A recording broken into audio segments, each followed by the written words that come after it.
കൂടുതൽ വാർത്തകളും വീഡിയോകളും കാണാൻ ഈ ചാനൽ സബ്സ്ക്രൈബ് ചെയ്യുക. കൂടെ ബെൽ ബട്ടൺ അമർത്തുക.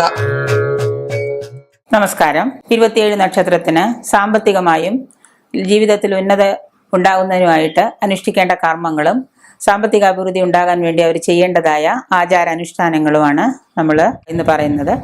അതിൽ 27 നക്ഷത്രങ്ങളിൽ ആദ്യത്തെ നക്ഷത്രം അശ്വതി നക്ഷത്രം. അശ്വതി നക്ഷത്രക്കാർ അനുഷ്ഠിക്കേണ്ട സാമ്പത്തിക അഭിവൃദ്ധിക്കും ജീവിതോന്നമനത്തിനുമായിട്ട് അനുഷ്ഠിക്കേണ്ട കർമ്മങ്ങൾ: ആദ്യമായിട്ട് കാർത്തിക, മകയിരം, പുണർദം, വിശാഖം, 4-ാം പാദം, അനിഴം, തൃക്കേട്ട ഈ നക്ഷത്ര ജാതക്കാരുമായിട്ട് യാതൊരു വിധമായ കൂട്ടുകെട്ടോ സാമ്പത്തിക ക്രയവിക്രയങ്ങളോ ചെയ്യാൻ പാടില്ല. അശ്വതി നക്ഷത്രക്കാർ ഈ പറഞ്ഞ നാളുകാരുമായിട്ട് സാമ്പത്തിക ക്രയവിക്രയം കൊടുക്കുകയോ കൂട്ടു ബിസിനസ് ചെയ്യുകയോ മറ്റു കാര്യങ്ങളിൽ ഏർപ്പെടുകയോ ചെയ്താൽ അവരുടെ കയ്യിലുള്ള പണം കൂടി നഷ്ടപ്പെടാൻ സാധ്യതയുണ്ട്. ആദിത്യൻ, രവി, ചൊവ്വ, വ്യാഴം ഈ ദശകൾ ശുഭകരമല്ല. ഈ സമയത്ത് നിങ്ങളുടെ ജാതകം പരിശോധിച്ച് ഈ ദശയാണോ നോക്കുക. ഈ ദശകൾ നിങ്ങൾക്ക് ശുഭകരമല്ല. അപ്പോൾ അതിന് പ്രീതിപ്പെടുത്തുന്നതായ കർമ്മങ്ങൾ നിങ്ങൾ അനുഷ്ഠിക്കേണ്ടതാണ്. ഇക്കാലത്ത് അതിന് പരിഹാരമായിട്ട് ദോഷപരിഹാരങ്ങൾ കാണണം. അശ്വതി, മകം, മൂലം എന്നുള്ള നക്ഷത്രങ്ങൾ നിങ്ങൾക്ക് ക്ഷേത്ര ദർശനത്തിന് വളരെ ഉചിതമാണ്.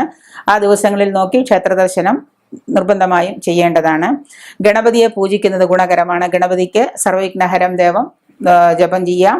ഒപ്പം തന്നെ ഗണപതിക്ക് നാരങ്ങമാല അർപ്പിക്കുക. ഇങ്ങനെയുള്ള ഗണപതിക്ക് പ്രീതികരമായ വഴിപാടുകൾ ചെയ്യുന്നത് വളരെ ഗുണകരമാണ്. ജന്മദിനത്തിൽ ഗണപതി ഹോമം നിർബന്ധമായും നടത്തേണ്ടതാണ്.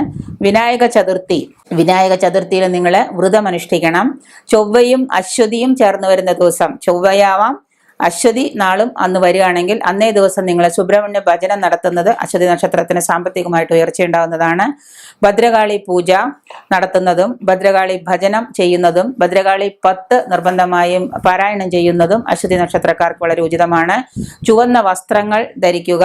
നിങ്ങൾക്ക് ഉചിതമായ രത്നം തിരഞ്ഞെടുത്ത് അതും ധരിക്കുന്നത് അശ്വതി നക്ഷത്രക്കാർക്ക് സാമ്പത്തിക അഭിവൃദ്ധിയും ജീവിതത്തിൽ ഉന്നമനത്തിനും ഏറെ ഗുണകരമാണ്.